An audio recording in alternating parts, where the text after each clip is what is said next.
We know that several hundred protesters stayed there overnight. The huge crowds that we saw yesterday dispersed, but they then, we understand there were these clashes. But that happened yesterday as well. Before the big rally took place in Tahrir Square, there were some tear gas clashes on the edge of the square. Clearly the authorities will be watching very carefully to see how the situation develops. The protesters themselves say they want to stay there. They want to see the decree which grants President Morsi such sweeping new powers scrapped. But also we wait to see today to see how the President and the Muslim Brotherhood will respond to this, which has put them under a great deal of pressure.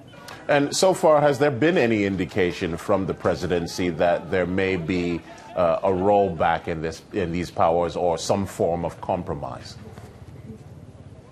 Well, the day before yesterday, President Morsi met with the senior judges and made his spokesman put out a statement afterwards saying that the decree, his powers were somewhat more limited in scope than had at first been put forward.